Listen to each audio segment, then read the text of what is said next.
Take two. Take two. Okay.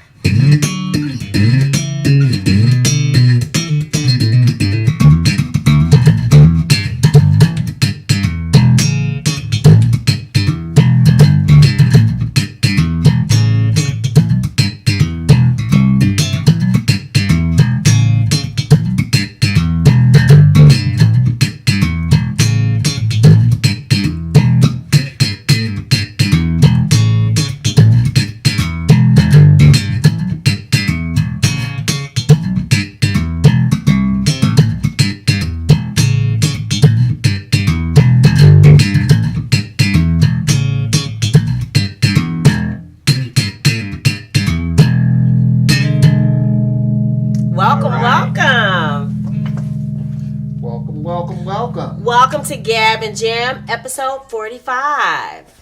All right. Okay, so this is a question that is on the hearts and minds of a lot of music connoisseurs. And it is an age-old one, actually. Is the music of today worse than ever before? Yes, that is always a pressing question. And I think the popular answer is usually yes. Okay. And it's usually because, people see the music of today as being very shallow, overly simplistic, not necessarily that musical. I mean, we got so many different loop-based programs out there, Ableton, Acid. That you could just make a beat. It's not from even a song anymore, right? Loops that you coalesce together. Yeah. And then, there's the excessive use of things or tools like auto-tune. Oh, yeah. We got the mumble rappers out there who nowadays... you don't even need to articulate, so we don't even know what the lyrics are. Don't necessarily even have to rhyme when they're rapping. So in order to be an MC, you don't have the same skill that you had to have back in the day. Yeah. And so kind of based on all of those reasons, a lot of people like to say, okay, well, the music of today is worse than it's ever been before. And I think that in a way, I feel like that's kind of short-sighted. Okay. And for a plethora of reasons. Okay. Also, another reason why people think it's worse than ever before is because there's so many people distributing their own stuff. Yes. So the variety that's out here, that some people say that, I can't, it's too much to kind of sift through to find the good stuff. Because at one time, record labels, they had A&R departments. A&R departments would go out, find the talent, get the best talent, and then that's what would come out. Because it would be the whole thing that the cream actually rises to. Right. And so that's kind of the popular way of thinking about things. But I guess to me, it's kind of going back to that other point, which is I think the fact that so many people can do music is the thing that makes music to me in a better position than it's ever been before. Okay, what do you mean? And because of the simple fact that, there is a lot of crap out there, but at the same token, I think there's a lot of good stuff out there. And I think a lot of stuff that wouldn't normally get made is getting made just simply because when the majors are the gatekeepers, then what comes with the majors is they have a certain way that they look about making a record. They invest a certain amount in a record, and then they expect a certain return. And to the extent that the art that artist is creating appears like it can't make up to the dollar amount they need in order to break even, they're never going to take a chance on it. Okay. And then the more money that they start spending on this type of stuff, it's kind of like the blockbuster effect that happens with movies, is that you tend to want to invest in what you think is going to give you the hugest return on the investment. And so once again, you're going to stick with a product that is usually going to be something that's already popular, or either something that's brought to you by someone who's already got a track record. And I think that's something that's been in the music industry forever. And so at one time, until the home recording studio age kind of, I guess, started to get going, you just didn't get people who can do their own products at home and then put them out there. Right. You know, so again, I think the home recording revolution, and then distribution too, because you had to make distribution is a big part of it. A physical product, which required money, and then shipping it out to people physically, is cost prohibitive. And that's a good point, because you know, I think about it, since I was recording and I'm old, I think the home recording revolution had already started. You know, I mean, at the time it was using things like the Tascam TSR-8. Fostex was making 16, you know, 8 tracks, all the rest of this type of stuff, and making it affordable to record in your home.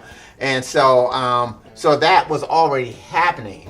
However, the thing is now is that you can make stuff that's just as good as what the majors can do in your basement. And now I think that the hugest part is, like the point you brought up, is the distribution aspect. You can reach out directly to your fan.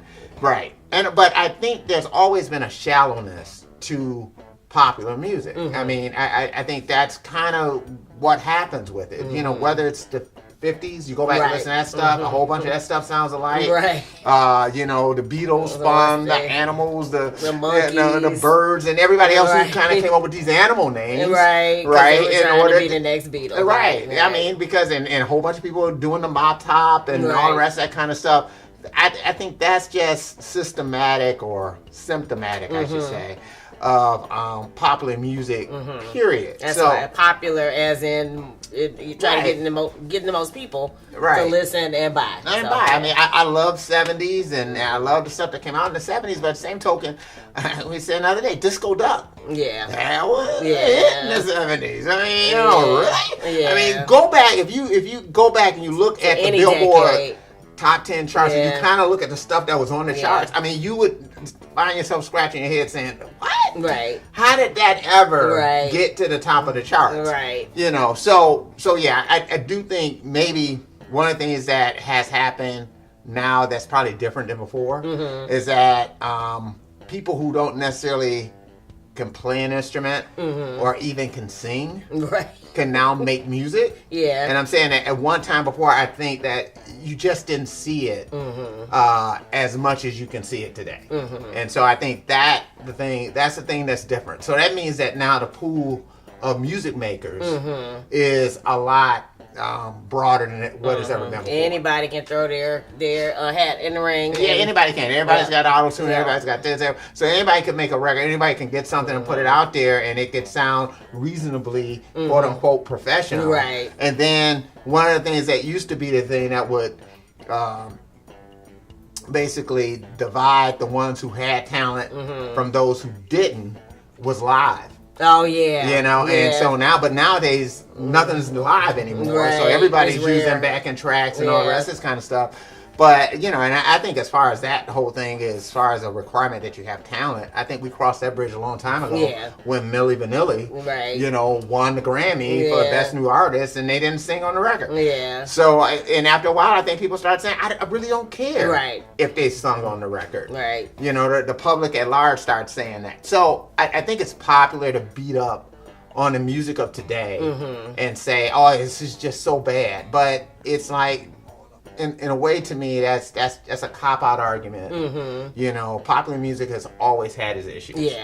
And usually a lot of times, if you are going to find some music that was going to be really good, you had to do some searching.